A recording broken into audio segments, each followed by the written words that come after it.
Valendo.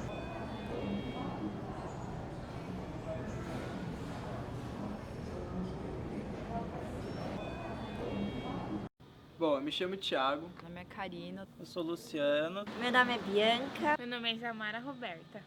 Grazi, 4, ação. Take 1, Rodrigo.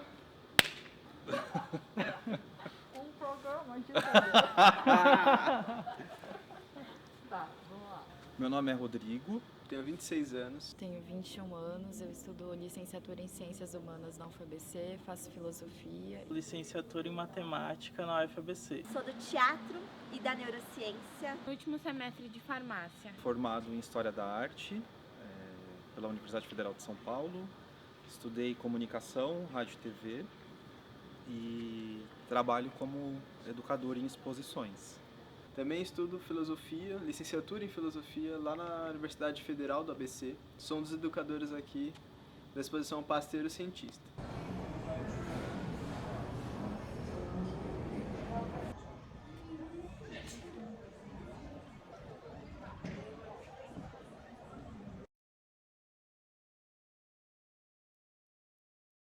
O que faz o educador numa exposição foi uma coisa que eu aprendi estando numa exposição e sendo educador. Quando a gente está aqui, a gente tenta fazer um trabalho de unir essas histórias da exposição e das pessoas.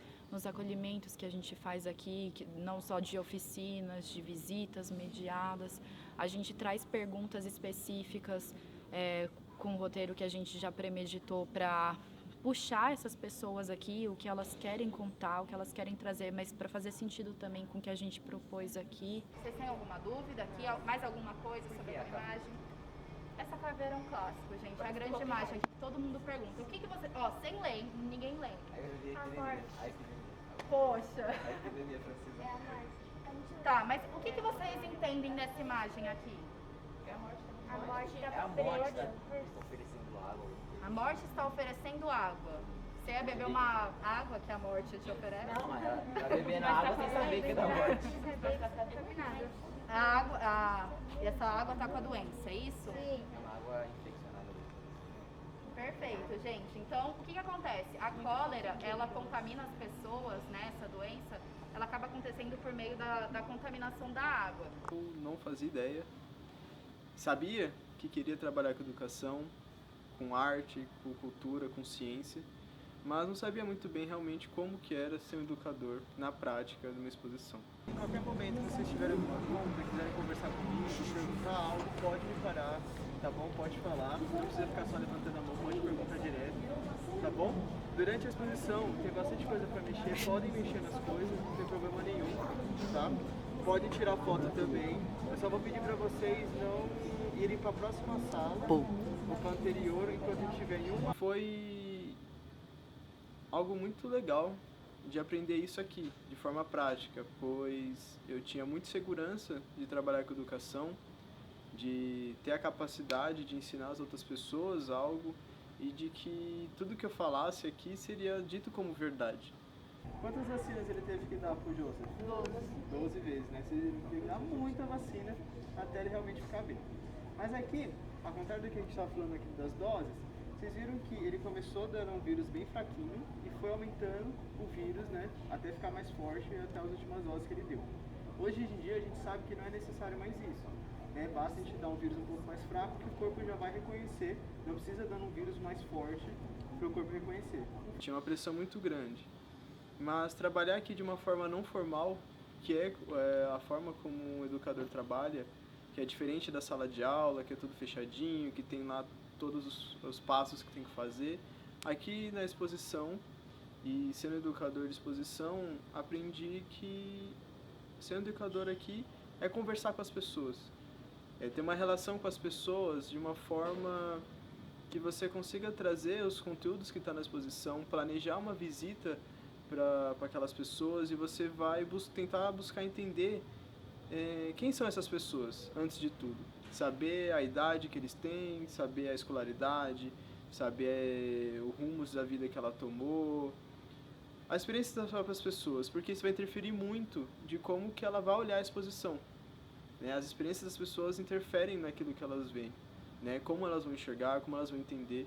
Então, Aprendi que ser um educador aqui é a gente enxergar tudo isso, conversar com as pessoas e trazer os conteúdos que estão na exposição para aquela pessoa, para que ela entenda da melhor forma possível para ela, e não de entender conteúdo, mas de ela ter uma experiência boa aqui dentro. De ela olhar e aproveitar essa exposição, curtir a exposição no sentido de encontrar coisas novas, entender coisas novas e sair daqui feliz de ter vindo aqui, passado essa experiência aqui, de ter conhecido essa exposição.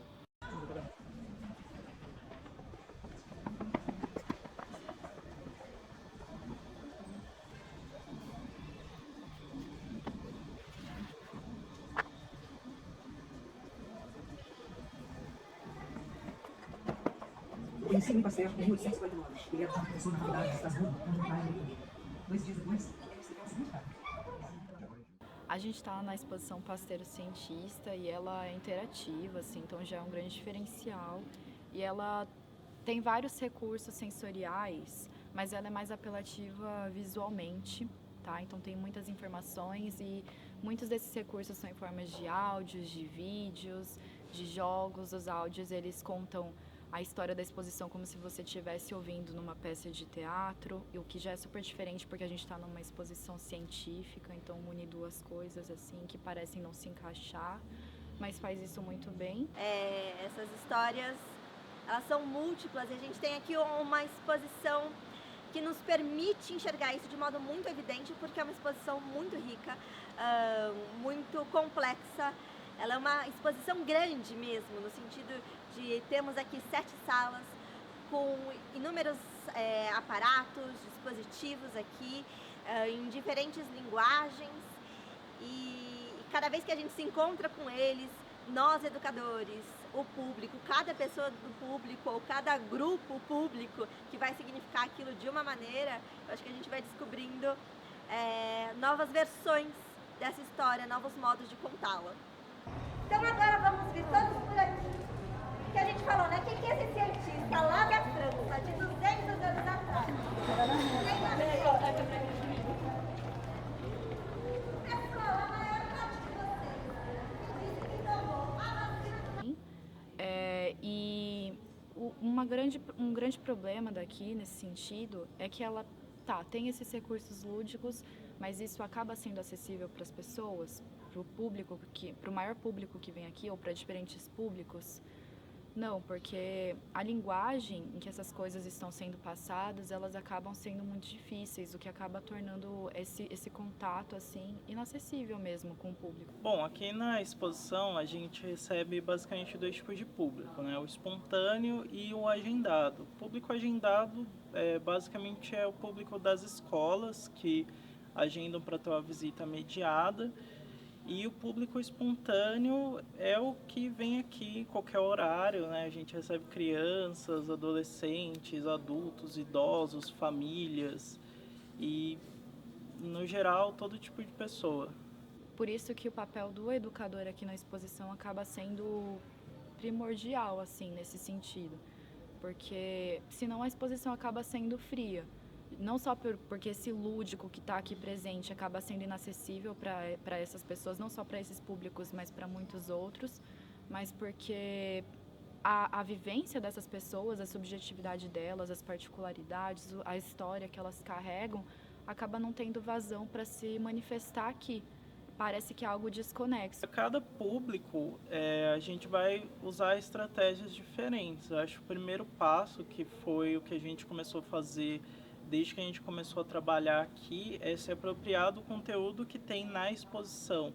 Então, estudar o que tem na exposição, estudar a própria exposição em si é importante. Depois disso, a gente desenvolve os roteiros, mas nem dominar todo o conteúdo e nem ter os roteiros por si só é o suficiente. O educador, ele precisa ser um pouco flexível e conversar com o público mesmo para entender o que o público tem interesse, qual que são as afinidades do público, e também conseguir contextualizar o conteúdo para que o próprio público se aproprie do que tem aqui na exposição. Alguns vinhos que estavam estragados de um jeito, outros que estavam estragados de outro, com sabor assim, com sabor assado, e alguns vinhos que não estavam estragados para comparar. E aí ele pegou uma gotinha de cada um desses vinhos e olhou no microscópio. Foi isso que vocês viram nessas garrafas. O que tinha nessas garrafas que ele viu? Muito bem. Cada garrafa estava estragada de um jeito diferente.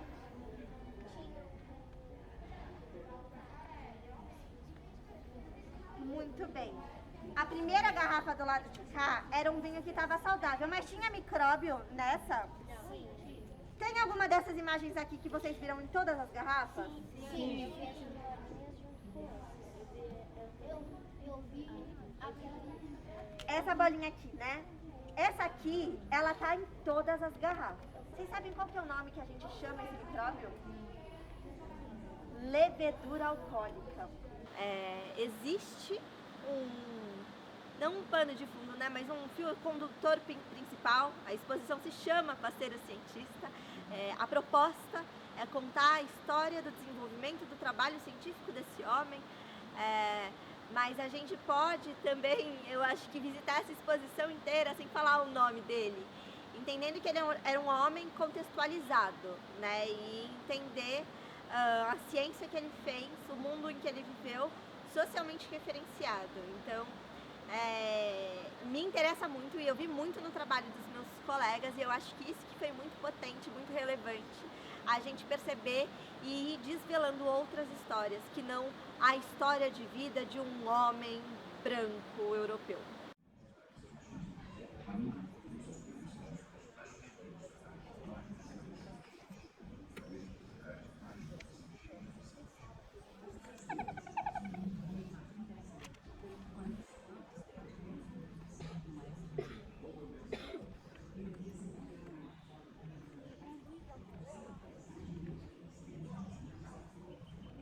De todos os atendimentos, né, nesses meses que a gente passou aqui, o que mais foi importante, assim, que me tocou, foi o atendimento com os meninos da Fundação Casa. Vocês já brincaram de quem sou eu?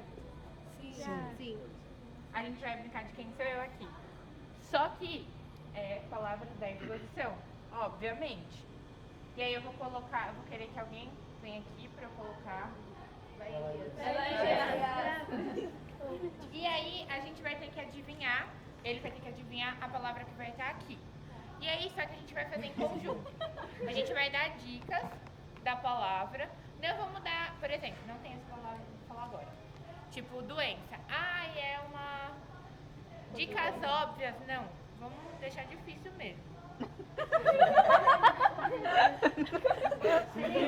Vocês foram me escolher. Alguém que é mais alto consegue colocar? Eu acho. Foi um dos atendimentos que tira esse estigma, né, dos meninos da Fundação Casa, que trazem eles para esse lugar de pertencimento, que é um espaço museal, que eles não têm esse acesso, isso é fato. E trouxe essa importância da história e da ciência para eles, que junto com a minha companheira Karina, a gente colocou coisas de história que a gente foi sentindo ao longo do atendimento com eles, que eles gostavam e eles sentiam muita vontade de ter esse bate-pronto com a gente, o que é importante. Ficar junto com ele, estudando como que é a vacinação, como que é feito as vacinas. Vocês sabem o que foi a revolta da vacina? Cadê a Joana?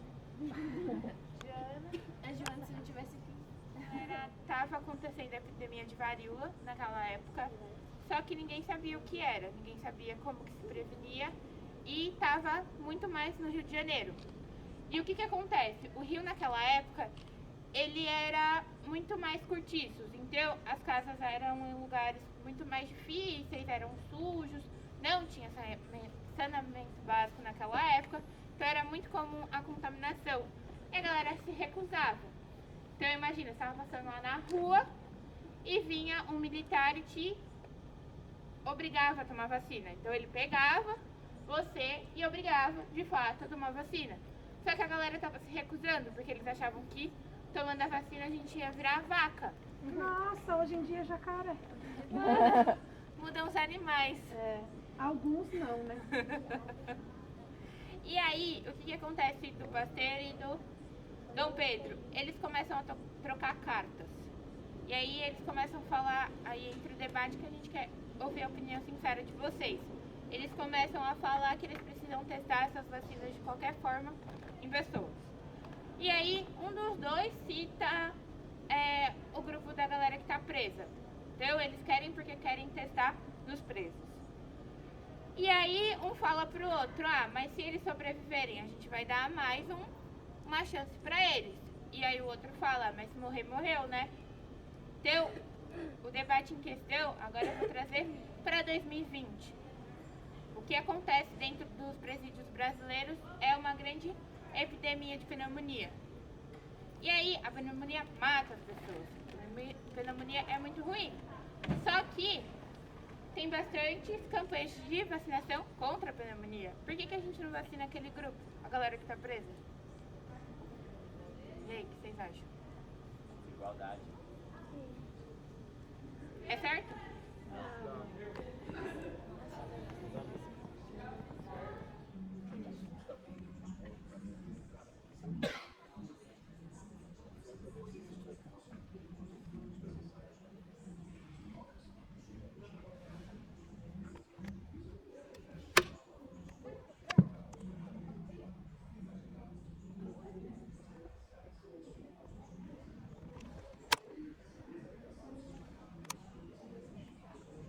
Um desses dois gases é mortal para os vibriões. Qual deles, na sua opinião? Para verificar, abra a válvula que você escolheu.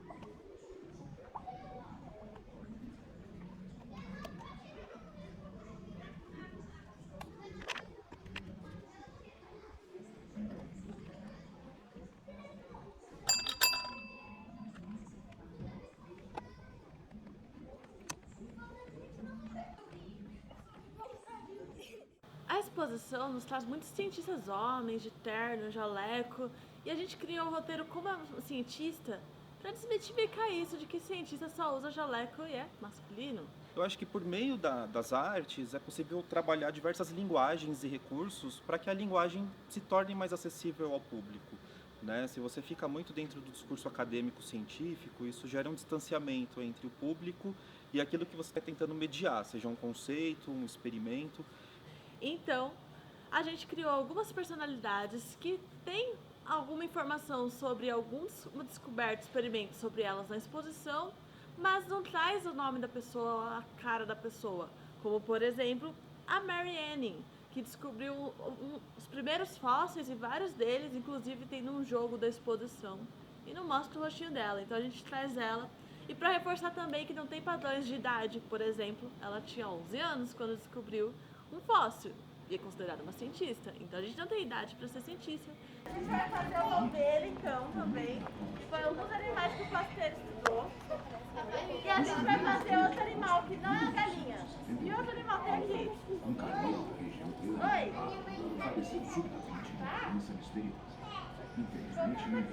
E aí, meninas, vamos achar outro animal que a gente vai fazer.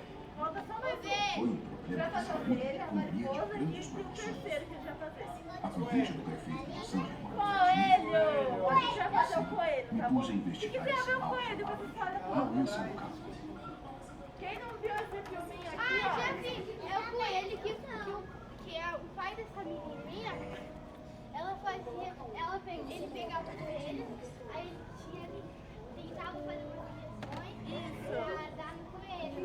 Ele testou a vacina da raiva nos coelhos antes de testar nos animais, nos cachorros e depois nos humanos, tá? Então vamos agora pro nosso espaço? Então, por meio de recursos lúdicos, dinâmicos, jogos, oficinas, você consegue aproximar o público desses conceitos, dessas experiências, né? E não necessariamente um profissional de artes, mas é algo que vai através de uma sensibilidade, de um potencial criativo, de outras linguagens por meio de recursos imagéticos, enfim, algo que você consiga exercitar ali uma criatividade.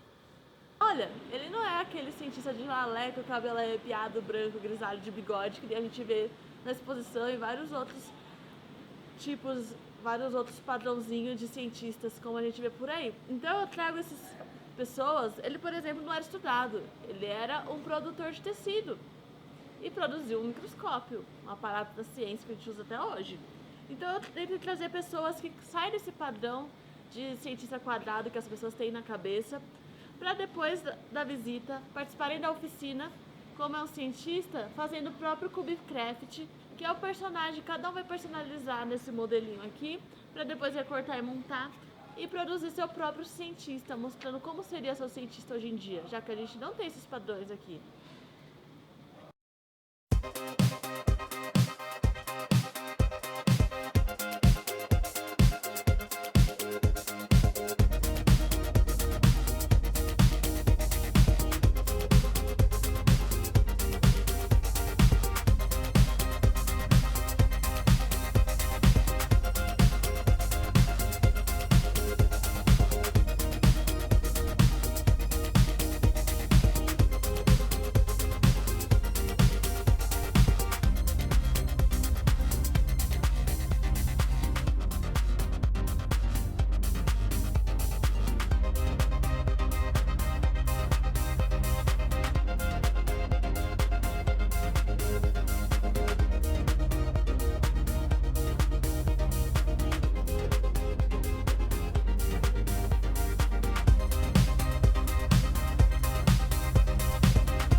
Não, tá certo. Aí aqui faz isso.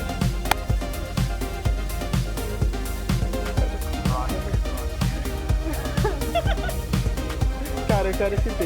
Eu quero esse take. Então, por que você merece entrar no BBB?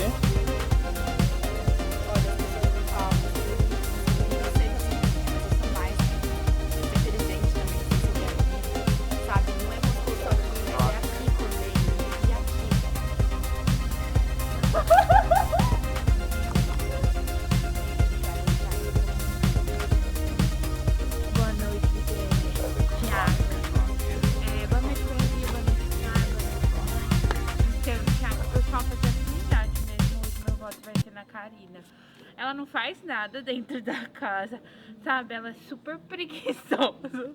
Já votou na Karina. Dá licença. E pra me salvar mesmo, meu voto vai ser na Karina. E quando a gente vem mostrar as vacinas pra eles e pergunta, galera, vocês não sabem quem foi? A ciência... Gente, vamos valorizar a ciência brasileira, né? Qual que é a vacina brasileira? A Coronavac. Então, quem que criou? E aí eles não sabem. O MC Fiote. Então, vocês nunca ouviram um funk, gente. A vacina saliente vai curar nós do vírus, salvar nós da gente. Vai no bumbum, vai no bumbum, vai no bumbum.